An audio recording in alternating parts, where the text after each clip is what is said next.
আগে আপনারা শুনছিলেন শওকত মোল্লা, তিনি অভিযোগ করছিলেন যে এনআইএ কে নামিয়ে দেওয়া হয়েছে ভোটের ময়দানে। এনআইএ পৌঁছলো কেতুগ্রামে, কেননা বুথের কাছে বোমা পাওয়া গেছে।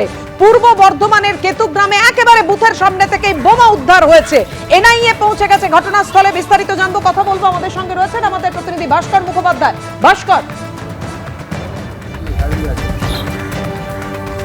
দেখো, এই মুহূর্তে আমি রয়েছি কেতুগ্রামে বেরুরি গ্রামে। এই গ্রামেই আজকে ঠিক ওই 12টা নাগাদ, সকাল 12টা নাগাদ এখানে বোম উদ্ধার হয়েছিল এবং যেখানে ভোট কেন্দ্র তার থেকে প্রায় 200 মিটারের মধ্যেই একটি পুকুর পাড় থেকে বোম উদ্ধার হয়। 6 পিস বোম ছিল বলে পুলিশ সূত্রে জানা গেছে। নাইলন ব্যাগের মধ্যে বোমগুলো ছিল। আমরা দেখতে পাচ্ছি bomb disposal squad, CID team তারা এখানে এসছেন এবং তারা এসে এই বোমগুলি নিষ্ক্রিয় করেন। একইভাবে এনআইএর একটি দল এসছে, তারাও এসে এখানে আমরা একবার কথা বলার চেষ্টা করব যারা এখানে আছেন তাদের সঙ্গে একটু।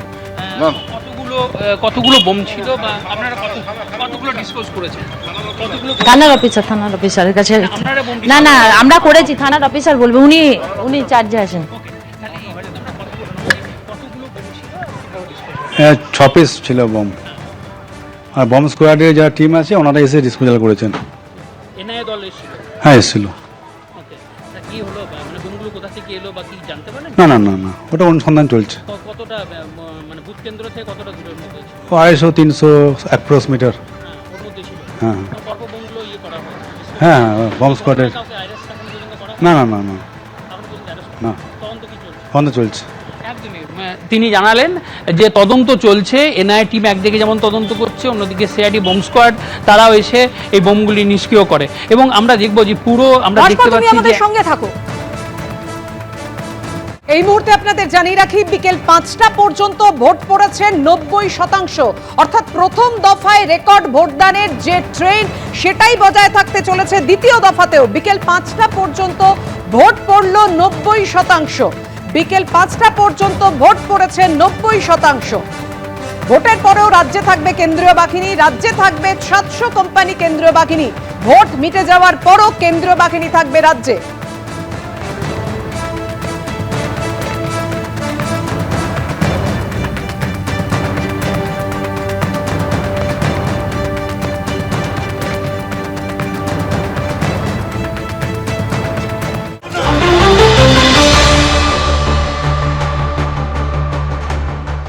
দেখো, একেবারে এখানে যারা রয়েছেন তারা কিন্তু পরিষ্কারভাবে অভিযোগ করছেন যে তারা এখানে বসেছিলেন, তাদেরকে সে মারধর করেছে। কি অভিযোগ আপনাদের?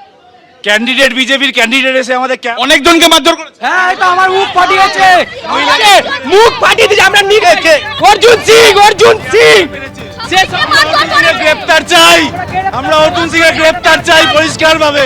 কি থেকে ঘটনার সূত্রপাত?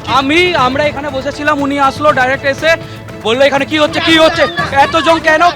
7 থেকে 8 জন। আপনারা তৃণমূল? হ্যাঁ, আমরা তৃণমূল কংগ্রেস, আমরা মমতা ব্যানার্জি। 100 মিটারের ডিস্টেন্সে বসে আছি। আপনি দেখুন এখানে 100 মিটারের ক্যাম্পের রানওয়ে লেখা আছে, তার পাশে বসে আছি, কিন্তু উনি এসে ওখানকার দলীয়। এটা কি আপনাদের ক্যাম্প ছিল? হ্যাঁ, এইখানে ওনার গুন্ডারা এসে এখানে পেটে বুকে লাথি মেরেছে, তৃণমূল কংগ্রেস কর্মীদেরকে বুকে লাথি মেরেছে এবং ঘুষি মেরেছে। এইটা কি অর্জুন সিং এর? আমরা আজকে এই মঞ্চ থেকে দাঁড়িয়ে বলছি অর্জুন সিং এর ফাঁসি চাই, ফাঁসি চাই। আমরা দেখছি পুলিশ এখানে রয়েছে, প্রচুর সংখ্যায় পুলিশও এখানে রয়েছে, কিন্তু যারা বিক্ষোভ করছেন তাদের যেটা বক্তব্য যে তৃণমূল কংগ্রেসের এখানে কর্মীরা তারা এখানে বসেছিলেন তাদের ক্যাম্পে। অর্জুন সিং তিনি প্রার্থী এবং বেশ কয়েকজন এসে তাদেরকে মারধর করে, আচমকাই হামলা করা। আপনারাও এখানে বসেছিলেন? আমি নোয়াপাড়া টাউন টু সভাপতি তৃণমূলের, উত্তর ব্যারাকপুরের সিআইসি চেয়ারম্যান কাউন্সিল। আমরা একদম। আপনাকে কি মারধর করা? আমাকে মেরেছে, অনেক মেরেছে, লাথি মেরে দিয়েছে।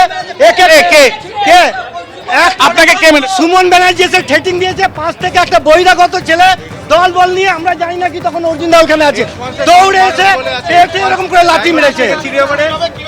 একদম আমি তুলতে পারছি না, পা তুলে লাথি মেরেছে না পুরো।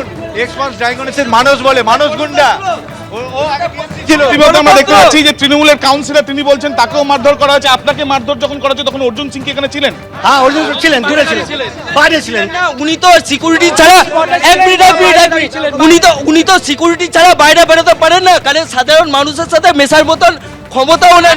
আজকে কি হলো সেটা? কি হয়েছে সেটা তো 4টে, উনি এলে 12টা গাড়ি থাকে, কাছে 12টা গাড়ি দাঁড়িয়ে ছিল তৃণমূল কংগ্রেস কর্মীদের। ইতিমধ্যে আমরা দেখছি একদিকে যেমন কাউন্সিলর অভিযোগ করছেন তাকে মারধর করা হচ্ছে, তার সঙ্গে প্রচুর সংখ্যায় পুলিশ এখানে রয়েছে এবং এখন দেখার বিষয় এবং দেখা যাচ্ছে পুলিশের তরফ থেকে এখানে যে জমায়েত রয়েছে সেই জমায়েত সরানোর এখন প্রক্রিয়া চালানো হচ্ছে, কিন্তু তৃণমূল কংগ্রেসের কর্মী সমর্থক যারা এখানে রয়েছেন তাদের বক্তব্য যে তারা এখানে নির্বাচনের জন্য তারা বসেছিলেন এবং দেখা যাচ্ছে প্রচুর সংখ্যায় আরো পুলিশ আসছে। তাদের যেটা বক্তব্য, এখানে যে তৃণমূল কংগ্রেসের কর্মীরা তাদের বক্তব্য, তাদেরকে আক্রমণ করা হয়েছে এবং তাদেরকে এই আক্রমণ যে করা হয়েছে সেটা একেবারে পরিকল্পনা মাফিক করা হয়েছে এবং তারা অবিলম্বে শাস্তি চাইছে। ইকবালপুরের পরিস্থিতি আপনারা দেখলেন, আর অন্যদিকে নোয়াপাড়ায় আক্রান্ত তৃণমূল, অর্জুন সিং এর অনুগামীদের বিরুদ্ধে মারধরের অভিযোগ, প্রতিবাদে বিক্ষোভ তৃণমূল কংগ্রেসের কর্মীদের।